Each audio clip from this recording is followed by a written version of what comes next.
جب بندہ توبہ کرنے لگے تو توبہ کی طرف ابھارنے والی 3 چیزیں ہوتی ہیں جن کے ذریعے بندے کو کہ یہ احساس ہو جاتا ہے بندہ اللہ عز و جل کی بارگاہ میں توبہ کرے، اور یہ چیزیں بندے کو سوچتے رہنا چاہیے، اور اس سوچ کے ڈیولپ ہونے سے، ترقی کرنے سے بندے کے دل میں توبہ کا جذبہ پیدا ہوتا ہے اور اللہ عز و جل کا نور داخل ہو جاتا ہے۔ نمبر 1، بندہ اس بات کو یاد کرے کہ میں نے نافرمانی جو کی ہے خدا تعالیٰ کی، وہ کتنی کبھی اور بدی ہے۔ دوسرے لفظوں میں، بیٹا والد کی نافرمانی جب کرے تو والد اس بات کا احساس کرتا ہے کہ آج بیٹے نے کتنی بڑی کم بختی دکھائی ہے۔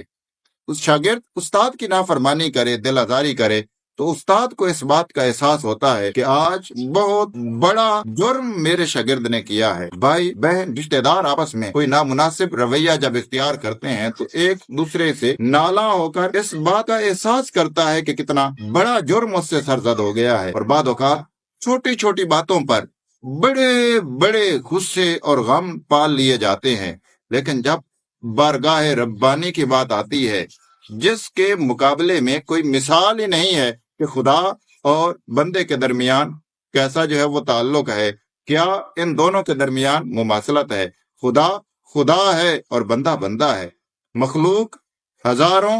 کروڑوں اربوں کے اندر ہے، اور ایک سے ایک بڑھ کر مخلوقیں ہیں، اور خدا تعالی وہ واحد ہے جو قہار ہے، جبار ہے، اور ہر بات کو جاننے والا ہے، اور تمام کامل صفات کا جامع ہے۔ خدا خدا ہے۔ جب بندہ اس بات کو یاد کرے کہ میں نے یہ نافرمانی کر کے کتنا بڑا جرم کیا ہے، تو بندے کے دل میں یہ طاقت، یہ ہمت، یہ جوش اور جذبہ پیدا ہوتا ہے کہ میں نے جو جرم کیا ہے اس کا ازالہ کرنا ہے۔ یہاں آج کل کے دور میں یہ مصیبت ہم پر آن پڑی ہے کہ ہم بعض اوقات جرم کو جرم ہی نہیں سمجھ رہے ہوتے، کم علمی کی بدولت ہم بعض اوقات گناہ کو گناہ ہی نہیں سمجھ رہے ہوتے۔ تو سب سے پہلے بندہ جرم کو جرم سمجھے، اور اس کی مثالیں بندہ اپنے دل میں جو ہے وہ اس کو یاد کرے کہ میرے ساتھ اگر اس طرح کا معاملہ ہوتا تو میں اس سے کتنا تکلیف میں مبتلا ہوتا اور کتنا زیادہ غم و غصے کا اظہار کرتا۔ نمبر 2، جب وہ اپنے دل کے اندر یہ بات بٹھا لے کہ میں نے کتنا بڑا جرم کیا ہے، تو اب اس کے بعد خدا تعالیٰ کی پکڑ کو یاد کرے کہ خدا تعالیٰ نے گناہ کرنے پر یہ ایک عام کمرے کے اندر بند کرنے کی دھمکی نہیں دی۔ اللہ عز و جل نے گناہ کرنے پر دنیا کی کسی گرم ہواؤں کے اندر کھڑا کرنے کی دھمکی نہیں دی، گرم پانی کے اندر غوطے دینے کی دھمکی نہیں دی۔ خدا تعالیٰ نے بندے کو گرم تپتی ریت پر سلانے کی اور بٹھانے کی، گرم سورج کی تپش بندے کو برداشت کروانے کی دھمکی نہیں دی، بلکہ خدا تعالیٰ نے دنیاوی آگ کے اندر بندے کو داخل کرنے کی دھمکی بھی نہیں دی،